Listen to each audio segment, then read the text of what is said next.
Baik, Assalamualaikum warahmatullahi wabarakatuh. Kembali lagi bersama kami Ladang Batu Entertain yang akan berikan kabar gembira kepada para pejuang NIP P3K dan CPNS 2021. Baik, teman-teman, kali ini kita akan membahas kompetensi teknis bagian yang kedua, dan sekarang kita akan membahas lanjutan dari part 2, yaitunya part ketiga. Soal nomor 27. Bu Linda adalah seorang guru seni. Hari ini dia ingin menilai kemampuan siswa dalam membuat lukisan. Selain hasil lukisan siswa yang dinilai, teknik dalam menggambar, cara menggunakan alat dan perlengkapan, dan juga sikap siswa dalam menghargai karya temannya juga menjadi acuan dalam penilaian. Dalam hal ini, Bu Linda telah menerapkan prinsip apa, teman-teman? A. Sesuai, B. Objektif, C. Menyeluruh, D. Sistematis, E. Beracuan kriteria. Ya, di sini kita ambil intinya saja, teman-teman, yaitu menilai kemampuan siswa, teman-teman. Kemudian juga sikap siswa itu dalam menghargai karya temannya. Inilah menjadi acuan dalam penilaian. Apakah prinsip yang dipakai oleh Bu Linda? Pertanyaan yang tepat adalah yang C, menyeluruh. Karena semuanya menerapkan seluruh aktivitas dari siswa dan juga sikap siswa yang dinilai oleh Bu Linda. Itu namanya menyeluruh, menyambung antara kemampuan dan juga sikap atau kognitif dengan afektif. Baik, teman-teman, lanjut soal nomor 28. Pak Bejo adalah guru PKN di Sekolah Mekar Indah. Dia tinggal di Desa Mangunharjo. Siska adalah tetangga dari Pak Bejo. Setiap pembagian hasil evaluasi, Siska selalu diberi nilai 85 oleh Pak Bejo, sementara Rudi, siswa yang paling pintar di kelasnya, hanya mendapat 80. Jadi dari kasus di atas, artinya Pak Bejo itu tidak melaksanakan prinsip penilaian apa, teman-teman? Adil, B. Objektif, C. Menyeluruh, D. Sistematis, E. Beracuan kriteria. Jadi kalau kita lihat ya, Pak Bejo ini dia memilih-milih siswa namanya. Kenapa? Karena kalau tetangganya ditinggikan nilainya, sedangkan Rudi yang paling pintar itu nilainya cuma di bawah tetangganya.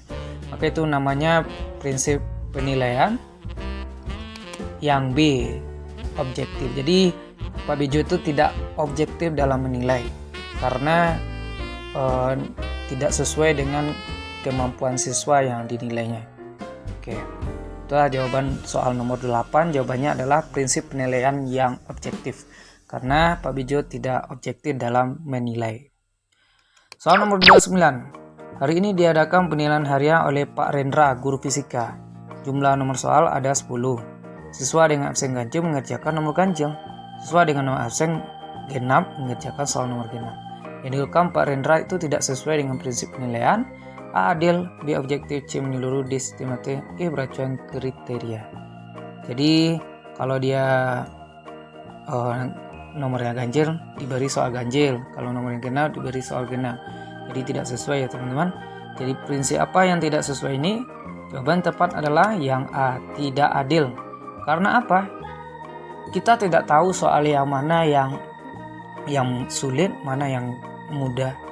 Jadi apakah yang ganjil semuanya atau genap semuanya, kita juga nggak tahu. Jadi prinsip ini tidak sesuai prinsip keadilan, teman-teman. Jadi prinsip adil. Maka berilah soal itu sesuai dengan sulit, tingkat kesulitan ya dari soal tersebut. Soal nomor 30. Hari ini diadakan penilaian harian oleh Pak Bobi, guru bahasa Jawa. Jumlah nomor soal ada 10, siswa diminta untuk mengerjakan 7 ya nomor soal dari 10 soal yang diberikan.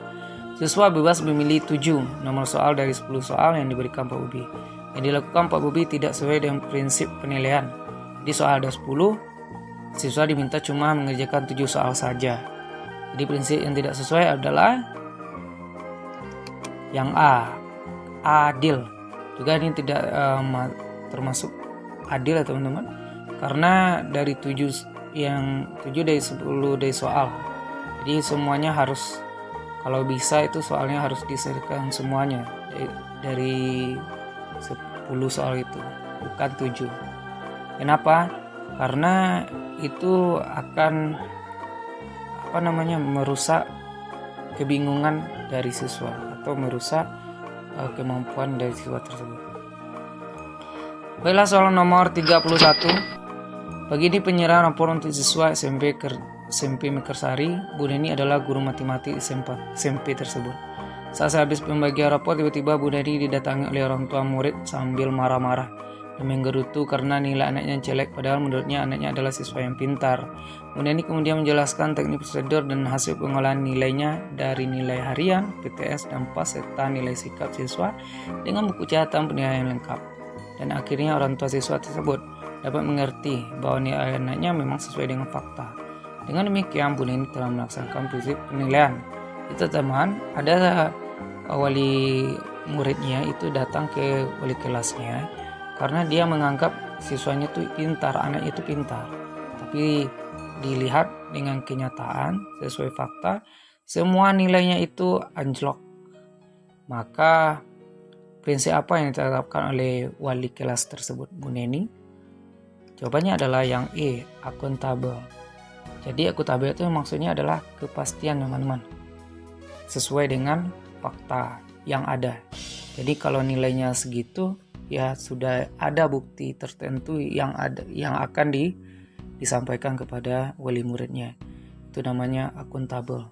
Nilai yang pasti, nilai yang sesuai dengan yang terjadi atau sesuai dengan fakta. Baik, soal nomor 32. Dalam setiap kali penilaian, Pak Joko selalu membuat rubrik penilaian yang berisi kriteria penilaian yang mencerminkan kompetensi yang akan dinilai. Hal ini sesuai dengan prinsip penilaian apa, teman-teman? Jawaban yang tepat adalah yang B. Ya, yang B. Membuat rubrik ini termasuk berancuan kriteria, ya. Nah, ini yang berisi kriteria penilaian. Sesuai dengan kriteria penilaian. Oke. Baik, soal 33. Dalam setiap pembelajaran, Pak Chandra selalu mengadakan penilaian untuk melihat daya serap siswa terhadap materi yang telah diberikan dalam setiap pembelajaran. Ini juga termasuk penilaian apa, teman-teman? Jawaban yang tepat adalah yang C, terpadu. Jadi penilaian, kalau kita melihat daya serap siswa, kemampuan siswa, daya pikirnya terhadap materi tersebut, itu namanya penilaian terpadu. Jadi jawabannya adalah C, teman-teman. Oke, soal nomor 34. Pada awal semester, Pak Budi sebagai guru IPA selalu menjelaskan penilaian yang akan dilaksanakan selama 1 semester dan penentuan nilai akhir IPA yang akan dijadikan dasar untuk pemberian nilai rapor. Hal ini artinya Pak Budi telah menerapkan prinsip penilaian masih bersifat penilaian, teman-teman. Yang mana hasilnya? Jawabannya adalah yang B, terbuka, ya. Jadi penilaian dilaksanakan selama 1 semester itu disampaikan melalui rapor. Jadi setiap 1 semester itu disampaikan kepada siswa bagaimana gambaran nilai kognitif, afektif maupun psikomotor yang siswa lakukan, itu akan dilaporkan melalui rapor. Itu namanya prinsip penilaian yang B, terbuka, teman-teman. Ya. Oke, lanjut soal nomor 35. Perhatikan bukti soal uraian berikut tentang sebutkan 3 buah sungai di Provinsi Jawa Barat yang bermuara di Laut Jawa. Bukti soal tersebut adalah ini sudah ada kuncinya, teman-teman. Jelek karena hanya mengukur tingkat berpikir rendah atau rendah ingatan saja. Jadi sebutkan 3 buah sungai di Provinsi Jawa Barat, ya. Itu masih bersifat kurang bagus gitu, karena mengukur tingkat berpikir yang rendah atau rendah ingatan saja, teman-teman. Oke. Baiklah, soal nomor 36. Dari banyak definisi atau batasan yang dikemukakan oleh para ahli, namun esensi dari pengertian penilaian portofolio adalah mana pengertian dari penilaian portofolio itu, teman-teman? A. Kumpulan hasil karya siswa. B. Rekaman hasil karya siswa. C. Rangkaian hasil karya siswa. D. Kumpulan nilai siswa. E. Kumpulan siswa. Jadi pengertian penilaian portofolio itu adalah, jawaban yang benar adalah yang A, kumpulan hasil karya siswa. Jadi portofolio itu adalah sebuah kumpulan hasil produk yang sesuatu yang telah dilakukan oleh siswa, baik itu sebuah karya, baik itu sebuah bentuk gambaran, itu namanya portofolio.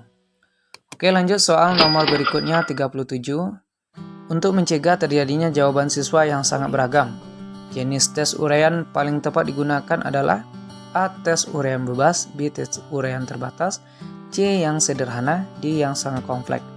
Jadi soal kita itu yang kita berikan supaya siswa itu tidak mengalami pendapatan jawaban yang beragam. Nah, jadi tes uraian yang paling tepat itu adalah tes uraian terbatas. Jadi supaya tidak mengambang terhadap jawaban-jawaban siswa atau yang beragam, maka yang tepat kita berikan soal itu adalah soal tes uraian yang terbatas, teman-teman, yaitu B. Baik, soal nomor 38. Dengan melihat hasil pretest, seorang guru dapat mengetahui bahwa 3 dari 8 soal yang diberikan mampu dijawab hampir seluruh siswa yang benar. Jika Anda sebagai guru, manfaat apa yang dapat dipetik dari informasi tadi? A. Mengajarkan seluruh materi sesuai dengan kurikulum agar penguasaan siswa lebih baik. B. 3 dari 8 soal tersebut tidak akan ditanyakan lagi pada saat melakukan post-test. C. Materi yang telah dikuasai siswa tidak perlu diajarkan lagi pada proses kegiatan belajar mengajar. D. Melaksanakan pelajaran remedial untuk materi yang belum dikuasai siswa berdasarkan hasil pretest. Mana yang tepat, teman-teman? Apa manfaatnya? Seandainya kita seorang guru, kita mengetahui bahwa 3 dari 8 soal diberikan mampu dijawab hampir seluruh siswa yang benar. Jadi manfaat yang bisa kita ambil adalah yang C. Materi yang telah dikuasai siswa tidak perlu diajarkan lagi pada proses kegiatan belajar mengajar karena sudah dikuasai oleh siswa. Kalau bisa dilakukanlah pengayaan lebih baik supaya siswa itu dapat memberikan manfaat dari materi-materi yang lain. Oke. Selanjutnya soal nomor 39. Dalam rangka menilai tingkat keberhasilan pembelajaran, maka perlu dilakukan penilaian dalam bentuk tes. Di dalam penilaian dikenal dengan istilah tes formatif dan tes sumatif. Apa bedanya, teman-teman? A. Cakupan materi dan bentuk soal. B. Bentuk soal dan waktu pelaksanaan. C. Cakupan materi dan waktu pelaksanaan. D. Bentuk soal dan kondisi peserta. Mana yang tepat? Yang tepat, teman-teman, perbedaan antara tes formatif dan tes sumatif. Jawaban yang tepat adalah yang C. Cakupan materi dan waktu pelaksanaannya, teman-teman. Ada kalau dilakukan dalam 1 minggu, itu berarti namanya UH atau PH, teman-teman. Kalau dilakukan selama 3 bulan, itu namanya mid semester atau P pertengahan, ujian pertengahan. Kalau bagai ujian semester itu adalah PTS, penilaian akhir semester atau ujian semester. Oke. Itu soal nomor 39. Baik, itu saja teman-teman soal dari 27 sampai 39. Mudah-mudahan apa yang kami sampaikan ini berikan manfaat untuk kita bersama. Seandainya bermanfaat, silakan di-share ke teman-teman yang lainnya yang membutuhkan. Mudah-mudahan kita lulus menjadi pejuang NIP P3K atau CPNS tahun 2021 tahun ini. Mungkin itu saja teman-teman, semoga bermanfaat. Wabillahi taufiq wal hidayah. Assalamualaikum warahmatullahi wabarakatuh.